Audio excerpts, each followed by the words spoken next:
अब सौंप दिया इस जीवन का सब भार तुम्हारे हाथों में।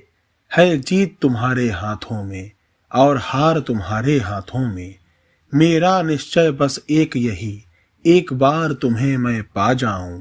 अर्पण कर दूं दुनिया भर का सब प्यार तुम्हारे हाथों में। अब जीत तुम्हारे हाथों में और हार तुम्हारे हाथों में। मैं राधा चरणदास आप सभी साधकों हरिभक्तों का अपने YouTube चैनल में स्वागत करता हूं। आप सभी को मेरा जय जय श्री हित हरिवंश। मनुष्य एक सामाजिक प्राणी है। समाज में मनुष्य जन्म लेता है। बचपन, किशोरावस्था, यौवनावस्था, जवानी और फिर बुढ़ापा और इसके पश्चात मृत्यु। क्या आपने कभी मृत्यु के विषय में सोचा है? नहीं ना, शायद कोई नहीं सोचता होगा। बचपन से बुढ़ापे तक बस यही क्रम चलता रहता है। वास्तव में विचार कीजिए, हमारे जीवन का यही क्रम होना चाहिए।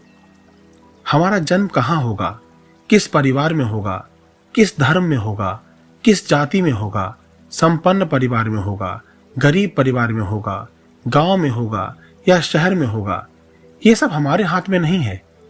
यह सब इस सृष्टि के रचयिता के हाथ में है, जिसने इस सृष्टि की रचना की है। परंतु हमारे हाथ में क्या है?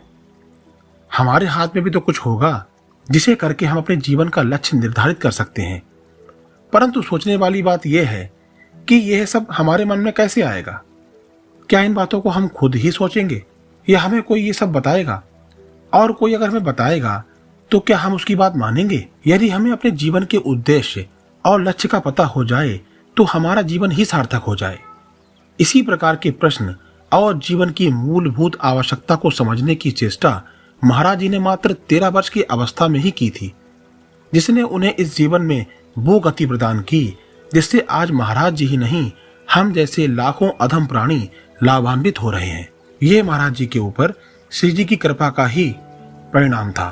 महाराज जी बालकाल से ही परम आध्यात्मिक दृष्टिकोण रखते थे। उनके इस दृष्टिकोण के पीछे कहीं हद तक उनका पारिवारिक वातावरण भी सहयोगी था। पूरे परिवार का वातावरण भागवतिक था।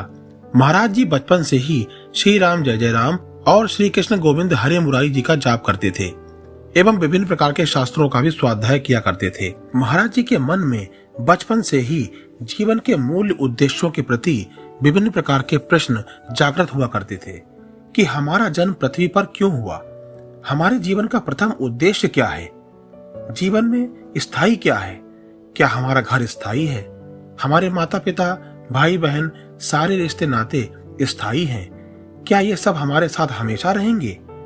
यदि ये सब स्थायी नहीं है और एक दिन ये सब हमें छोड़कर चले जाएंगे तो फिर इनके पीछे हम क्यों भागें? और यदि ये नहीं गए तो हम भी कभी इन्हें छोड़ के जा सकते हैं, तो फिर हमारा ये रिश्ता किस काम का? जब माता पिता स्थायी नहीं तो फिर स्थायी क्या है?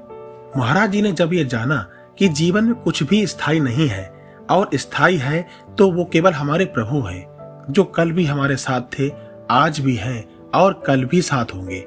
ये सृष्टि भगवान ने केवल अपने मनोरंजन के लिए बनाई है। ये उसकी इच्छा है कि वे किसे क्या किरदार देंगे। आत्मा अमर है।